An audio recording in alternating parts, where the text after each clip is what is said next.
손흥민 선수 소식을 전할 때는 토트넘의 전술과 선수 선발 상황에 따라 제 기분도 들쑥날쑥할 수밖에 없습니다.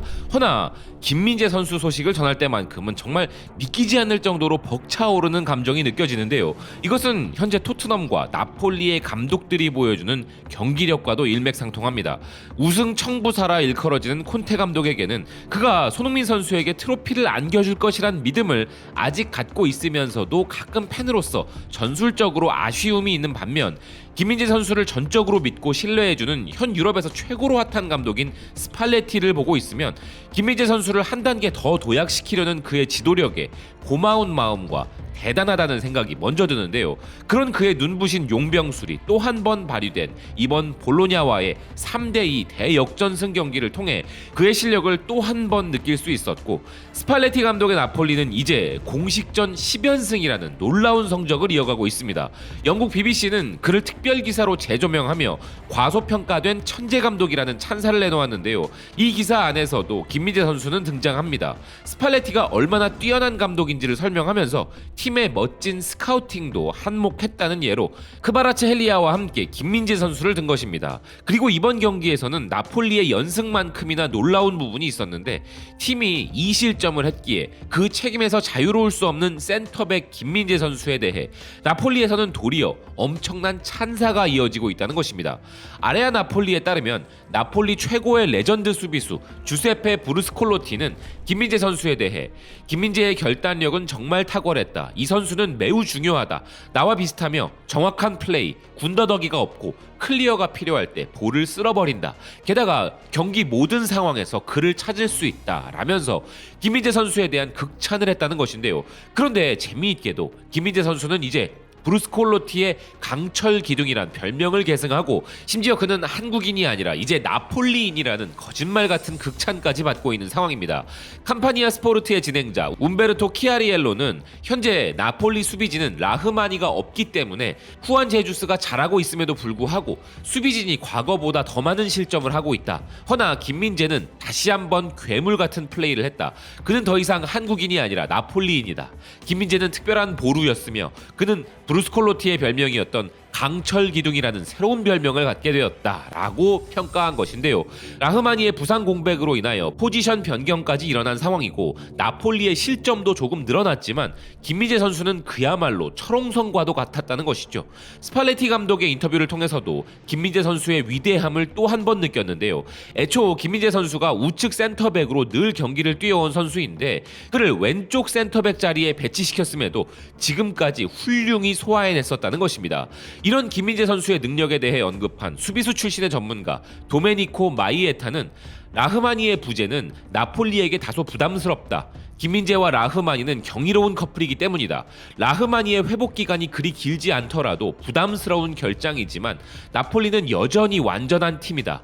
왼쪽 센터백에서 오른쪽으로 옮기는 것은 항상 복잡한 문제이다. 김민재는 나폴리에 엄청난 영향을 미쳤고 스팔레티는 그를 수비의 어떤 지역에도 배치시킬 수 있다 라면서 김민재 선수가 어떤 포지션도 가리지 않고 다재다능함으로 커버할 수 있어 라흐마니의 공백에도 불구하고 나폴리는 불안하지 않다 평가한 것입니다. 이런 김민재 선수의 위대함은 현재 대륙을 넘어 미국의 경제지 포브스마저 그를 주목하게 만들었는데요. 기사는 스팔레티 감독의 나폴리를 누가 막을 수 있는가 라면서 지난 여름 인시네, 메르텐스, 쿨리발리가 나폴리를 떠났을 때 나폴리는 경쟁력을 잃게 될 것이라 간주되었고, 사실 스팔레티 감독의 팀이 리그와 챔피언스 리그 모두에서 이렇게 지배적일 것이라고 예상한 사람은 거의 없었지만 나폴리는 여전히 무패이자 리그 1위이며 최고의 공격력과 공동 3위의 수비력을 자랑하는 팀이라 전하고 있습니다. 그러면서 기사는 이런 나폴리의 공수를 가리지 않는 완벽한 밸런스의 중심에 흡이차 크바라츠헬리아와 김민재 선수를 지목했는데요. 이어 기사는 크바라츠헬리아를 비롯한 새로운 선수들의 활약에 이어 또 다른 즐거운 놀라움은 바로 쿨리발리가 맡고 있던 수비 리더의 자리 역할을 맡은 한국의 김민재이며, 그는 유럽 5대 리그 중 하나에서 첫 시즌부터 훌륭한 카리스마와 자신감을 보여주고 있다는 것입니다. 그리고 이탈리아의 레전드 수비수 감독 출신의 전문가 알레산드로 코스타쿠르타는 지난 아약스와 나폴리 간의 경기를 분석하면서 김민재에게 감사를 표해야 한다고 주장했는데요.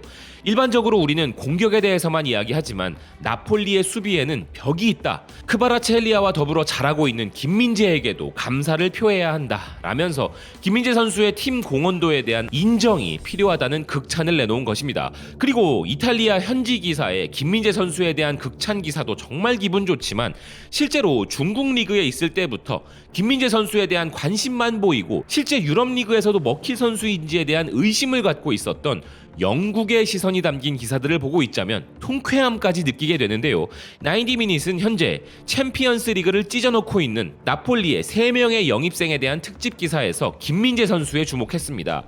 풋볼 게임 플레이어에게는 매우 익숙한 김민재는 1,800만 유로의 이적료로 올여름 터키 리그에서 고대했던 유럽 5대 리그로 이적했고 이제 그의 능력에는 의심의 여지가 없다 이야기했는데요. 게다가 기사는 김민재 선수를 해리 맥과이어와 비교하기도 했습니다. 해리 맥과이어는 잉글랜드가 한때 최고의 잠재력을 가진 수비수라 평가했었고 맨체스터 유나이티드로의 역사적인 이적을 기록해 많은 기대를 받았던 선수인데요. 해리 맥과이어가 꿈꾸는 스피드, 지능, 플레이, 우아함을 갖춘 완벽한 수비수가 바로 김민재라 평가한 것입니다. 그리고 수비수를 평가하는 데 있어 그들의 출장 시간보다 중요한 증거는 없다는 기사는 김민재는 나폴리에 합류한 이래 단 한 경기를 제외하고 모두 출장했고 모든 출장 시간 동안 그는 완전히 기세등등했다고 기사는 평가하고 있는데요. 맨체스터 유나이티드 팬들에게 해리 맥과이어의 슬럼프는 정말 뼈아픈데 그가 바라는 꿈의 선수가 바로 김민재라는 말이 나올 정도이니 맨유의 김민재 선수 영입 루머가 계속 등장하는 것은 어쩌면 자연스러운 수순일지도 모르겠습니다. 그런데 맨유만큼이나 김민재 선수의 활약에 촉각을 곤두세우고 있는 곳은 바로 일본입니다. 그들이 김민재 선수에게 높은 관심을 가지고 있는 이유는 두 가지인데요. 우선은 일본 대표팀이 자랑하는 수비수이자 김민재 선수에 앞서 세리에 A 리그에서 실력을 인정받고 지금은 프리미어리그 아스날에서 활약 중인 토미야스 타케히로와 김민재 선수의 비교 차원이 첫 번째. 그리고 월드클래스 손흥민 선수를 보유한 한국이 이제 월드클래스 수비수까지 보유하게 되는 것이냐는 감탄이 바로 두 번째 이유입니다. 골닷컴 재팬은 한국을 대표하는 수비수 김민재는 이제 세리에 A의 최강 수비수이며 나폴리의 진격을 이끈다 보도한 바 있는데요. 기사는 중국 리그에 있을 때부터 나폴리가 김민재 선수에게 관심을 가졌었으며 현재 김민재의 퍼포먼스를 보면 좋은 영입을 한 나폴리라 전하고 있습니다. 이 기사에 대해 일본 네티즌들은 개막전 당시엔 의문을 가진 사람들이 많았지만 터키 서포터들이나 중국 리그를 경험한 감독들은 김민재가 확실히 성공한다고 단언하고 있었다. 이 페이스대로 굉장한 스트라이커들과 맞붙어 경험을 쌓아가면 아시아 역대 최강의 센터백이 될지도. 아시아인으로 그런 신체 사이즈와 스피드를 동시에 갖고 있는 것은 정말 굉장하다. 토미야스와 비교하는 것을 자주 보지만 포지션이 다른 이상 단순 비교는 할 수 없다. 나폴리 경기는 모두 보고 있는데 사실 김민재는 1위인 나폴리에서 쿨리발리의 후속으로 걸맞은 활약을 하고 있다. 빌드업할 때 망설임이 없기 때문에 치명적 실수가 적고 속도와 맞서는 힘의 세기가 훌륭하다. 수비에 엄격한 이탈리아에서 평가받는 것이 납득이 된다. 팀에도 잘 적응한 것 같고 좋은 선수인 건 전부터 알고 있었지만 이렇게까지 금방 적응할 줄은 몰랐다. 완전 쿨리발리를 잊게 만들었네. 손흥민이 현역으로 뛰고 있는 중에 한국에서 다시 월드클래스가 나올 줄이야. 이대로 가면 몇 년 후에는 내가 클럽으로 이적할 거라 생각한다. 무리하게 토미야스와 비교하여 토미야스가 더 위라고 우기는 거 좀 촌스럽다. 한국을 좋아하는 것도 아니고 억울한 건 알지만 인정할 건 인정하는 게 멋있는 거다. 토미야스는 김민재와 비교하지 않아도 일본의 자랑이야. 억울하지만 나폴리의 경기를 보면 안정된 플레이를 보이고 있어 팀의 상태가 좋기 때문에 보다 자신있게 플레이할 수 있다. 한국은 수비수에도 또 월드클래스 선수가 나왔네. 경기를 봤는데 발도 빠르고 수비와 헤딩 능력도 능숙해. 손흥민보다 더 큰 클럽에 갈 수 있을 것 같다. 완전히 세리에 A 1년 차의 토미야스를 넘어섰다. 쿨리발리의 후속 영입으로 쿨리발리의 존재를 잊게 해. 챔피언스 리그에서도 통용되고 있어. 이건 만반의 준비를 하고 프리미어리그 상륙이잖아. 미안하지만 언젠가 토미야스를 일본의 김민재라고 부르는 날이 와버릴지도 모른다. 수비에서 아시아 넘버원, 공격수와 수비수의 아시아 넘버원은 한국인 선수라는 것. 테크닉 같은 경우 토미야스 수준인 것 같지만 속도는 토미야스이고 힘은 김민재일 것이다. 토미야스는 시속 32.95km, 김민재는 시속 34.3km야. 50m 기록도 토미야스는 5.5초, 김민재는 5.25초 정도야. 경기 안 보는구나 너. 달리는 방법이 전혀 달라 라는 등의 반응을 보였는데요. 이전 경기와 오늘 경기를 보면서 느낀 점은 라흐마니의 부상이 장기화되면 앞으로도 김민재 선수가 시즌 초반에 왼쪽 센터백 자리가 아닌 오른쪽에서 플레이를 하게 될 것 같은데, 아무리 기존에 익숙한 자리라지만 호흡을 맞추는 선수가 바뀌고 위치에 대한 혼돈이 있어 힘들겠구나 하는 생각이 들었는데요. 반면 얼마 남지 않은 카타르 월드컵 기준에서 대표팀의 김민재 선수로 놓고 보자면 또 다른 시선으로 바라볼 수 있는 게, 대표팀에서 김민재 선수의 자리가 오른쪽이기 때문에 그 기준에서 놓고 본다면 월드컵과 계속 이어지는 팀에서의 포지션이기에 그건 또 좋은 점일 것이라는 사견을 덧붙여 봅니다. 물론 유럽 5대 리그에서 가장 핫한 팀의 수비를 지휘하고 벌써부터 명예 나폴리 시민이 되어버린 김민재 선수에게 어느 쪽이냐 하는 것은 큰 의미가 없겠지만 말입니다. 시청해주셔서 고맙습니다. 또 뵙겠습니다.